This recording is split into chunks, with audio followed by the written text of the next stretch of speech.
Dan yang kedua yaitu input non manusia atau non human input. Faktor produksi atau input ini secara garis besar dapat diklasifikasikan menjadi dua yaitu human input dan human non input. Non human input. Nah, faktor produksi input ini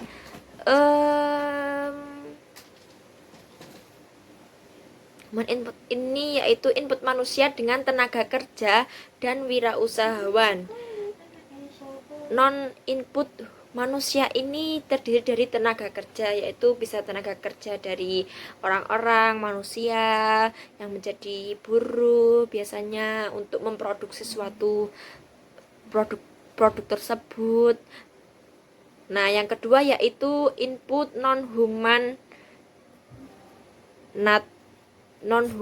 yaitu natural resource, finansial, kapital, mesin, alat-alat, gedung, dan physical input lainnya.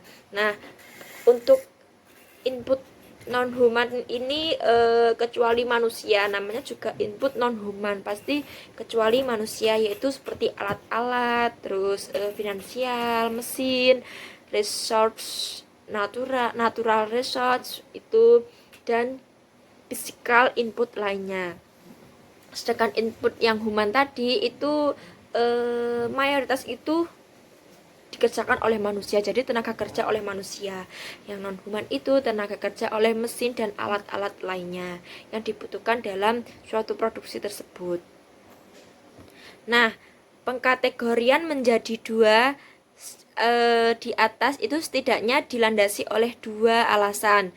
Yang pertama yaitu manusia adalah faktor produksi yang perannya paling penting dalam kebutuhan atau faktor dari proses tersebut yang memiliki main input, sementara input non manusia adalah supporting input. Contohnya, minyak bumi dan emas harus diolah manusia untuk bermanfaat.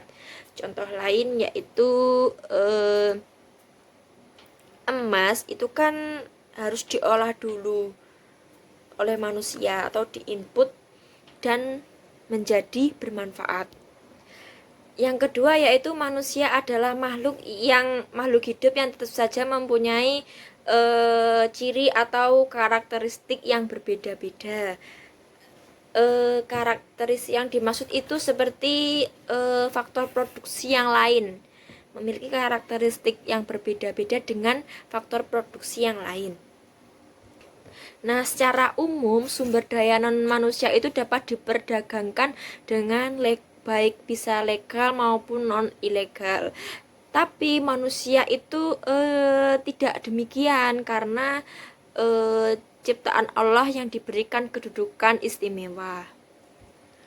Faktor produksi ekonomi Islam dengan ekonomi konvensional itu tidak berbeda. Secara umum, faktor produksi konvensional itu adalah yaitu yang pertama faktor tenaga kerja. Pasti di setiap produksi itu ada tenaga kerja, baik non-human ataupun secara human. Nah, itu tenaga kerja bisa seperti alat atau mesin atau physical lainnya. Sedangkan yang human juga bisa dari tenaga kerja atau skill dari manusia yang memproduksi itu.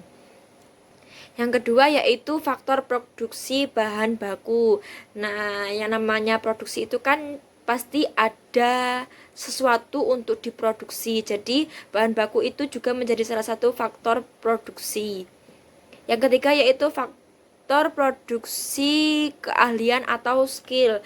Nah, biasanya para pekerja atau tenaga kerja itu harus mempunyai skill atau keahlian dalam bidang produksi tersebut. Nah, menurut Al-Mahduti dan Abu Su'ud, faktor produksi dalam Islam yaitu ada 3. Yang pertama yaitu amal atau kerja, yang kedua yaitu tanah, yang ketiga yaitu modal. Berkah merupakan komponen penting dalam maslahah. Oleh karena itu, bagaimanapun dan seperti apapun itu pengklasifikasinya, berkah harus dimasukkan dalam input produksi.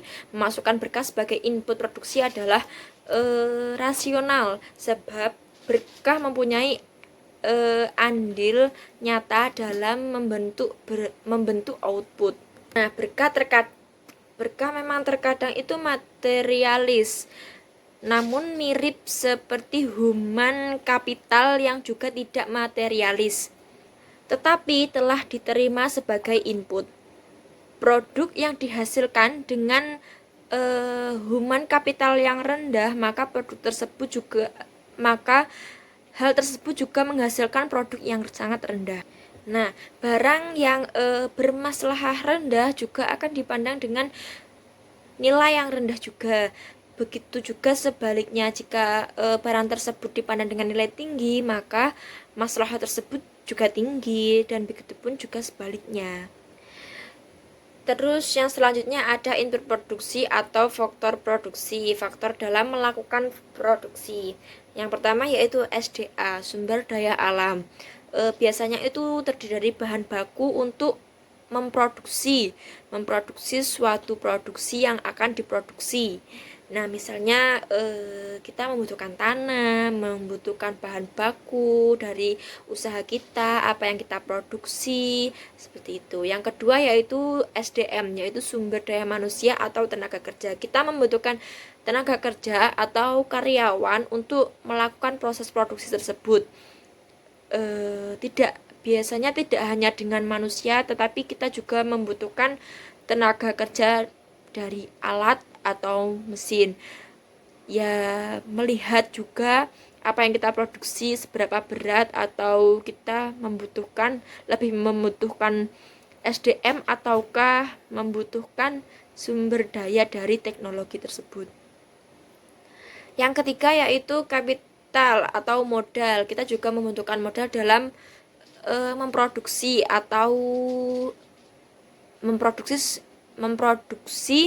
dengan bahan tersebut. Kita juga membutuhkan modal. Yang keempat yaitu skill atau kemampuan inovasi berwirausaha.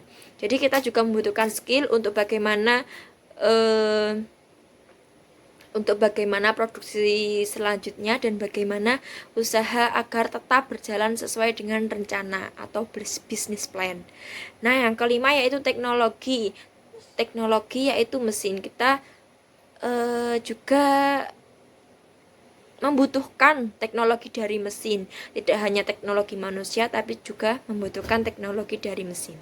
Sekian presentasi dari saya. Apabila ada kurangnya mohon maaf yang sebanyaknya. Terima kasih. Wassalamualaikum warahmatullahi wabarakatuh.